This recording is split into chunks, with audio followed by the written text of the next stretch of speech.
വടക്കേ മലബാറിലെ പ്രസിദ്ധമായ മഹാദേവ ക്ഷേത്രമാണ് കൊട്ടിയൂർ ശിവക്ഷേത്രം. പുരാണങ്ങളിലെ ദക്ഷയാഗം നടന്ന സ്ഥലമാണ് കൊട്ടിയൂർ എന്നാണ് വിശ്വാസം. പ്രജാപതികളിൽ പ്രധാനിയായ ദക്ഷന് സർവേശ്വരിയായ ആദിപരാശക്തിയുടെ അനുഗ്രഹത്താൽ സതി എന്നൊരു മകളുണ്ടായി.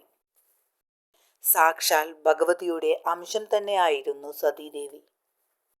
സതീദേവിക്ക് പരമേശ്വരനായ മഹാദേവനോട് അതിയായ ഭക്തിയും സ്നേഹവും ഉണ്ടായി. എന്നാൽ സതീദേവിയുടെ പിതാവായ ദക്ഷന് മഹാദേവനെ ഇഷ്ടമായിരുന്നില്ല. മഹാദേവൻ ഒരു സന്യാസിയെപ്പോലെ ശ്മശാനത്തിൽ വസിക്കുന്നതും ഭസ്മം പൂശുന്നതും പുലിത്തോൽ ധരിക്കുന്നതും സാധാരണ വസ്ത്രങ്ങൾ ധരിക്കാത്തതും ഒരു പർവ്വതത്തിൽ വസിക്കുന്നതും ദക്ഷന് തീരെ ഇഷ്ടപ്പെട്ടില്ല. എന്നാൽ സതീദേവി മഹാദേവനെ വിവാഹം കഴിക്കാൻ ആഗ്രഹിച്ചു. ഒടുവിൽ ദക്ഷന്റെ ഇഷ്ടമില്ലാതെ സതീദേവി സ്വയംവരത്തിൽ മഹാദേവനെ വരിച്ചു. ഇത് ദക്ഷന്റെ കോപം വർദ്ധിപ്പിച്ചു. ശിവനോടുള്ള ദേഷ്യം കാരണം ദക്ഷൻ ഒരു വലിയ യാഗം നടത്താൻ തീരുമാനിച്ചു. ഈ യാഗത്തിലേക്ക് എല്ലാ ദേവന്മാരെയും മഹർഷിമാരെയും ക്ഷണിച്ചു. എന്നാൽ മഹാദേവനെയും സതീദേവിയെയും മാത്രം ക്ഷണിച്ചില്ല. യാഗത്തിൽ പങ്കെടുക്കാൻ എല്ലാ ദേവന്മാരും പോകുന്നത് കണ്ടപ്പോൾ സതീദേവിക്ക് അതിയായ ദുഃഖമുണ്ടായി.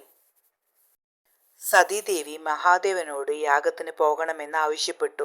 എന്നാൽ മഹാദേവൻ സതീദേവിയോട് യാഗത്തിൽ പോകരുതെന്ന് ഉപദേശിച്ചു. ക്ഷണിക്കാതെ ഒരു സ്ഥലത്ത് പോകുന്നത് ശരിയല്ല, അവിടെ അപമാനം സഹിക്കേണ്ടി വരുമെന്നും മഹാദേവൻ സതീദേവിയോട് പറഞ്ഞു. എന്നാൽ പിതാവിനെ കാണാനുള്ള ആഗ്രഹം കാരണം സതീദേവി മഹാദേവന്റെ അനുവാദമില്ലാതെ യാഗത്തിലേക്ക് പോയി.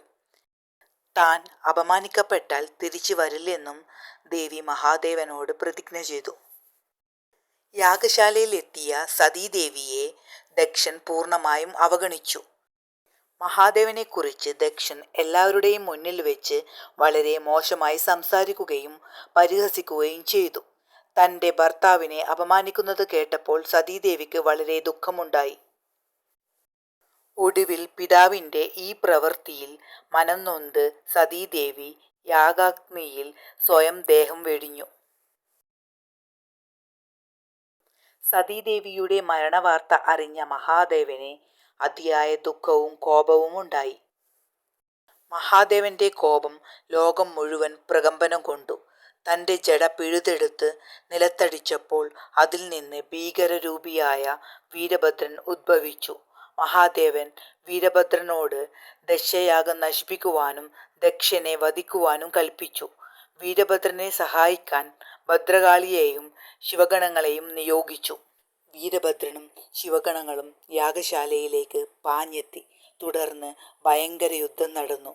വീരഭദ്രൻ ദക്ഷന്റെ യാഗം നശിപ്പിക്കുകയും യാഗത്തിൽ പങ്കെടുത്ത ദേവന്മാരെയും മഹർഷിമാരെയും ആക്രമിക്കുകയും ചെയ്തു. ഒടുവിൽ വീരഭദ്രൻ ദക്ഷന്റെ തലയറുത്തു.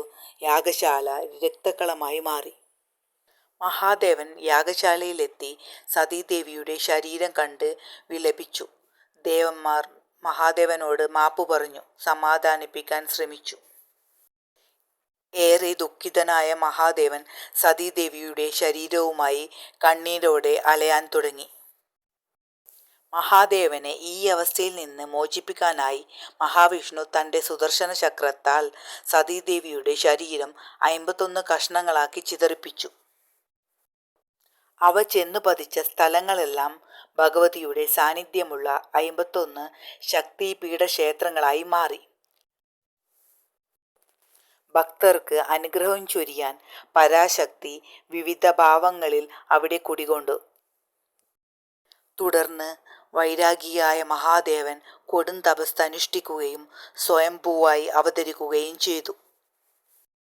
സതീദേവി ആത്മാഹൂതി ചെയ്യുകയും മഹാദേവൻ കൊടും തപസ് അനുഷ്ഠിച്ച് സ്വയംഭൂവായി അവതരിക്കുകയും ചെയ്ത ക്ഷേത്രമാണ് ഇന്ന് കാണുന്ന ദക്ഷിണകാശി എന്നറിയപ്പെടുന്ന കൊട്ടിയൂർ മഹാദേവ ക്ഷേത്രം.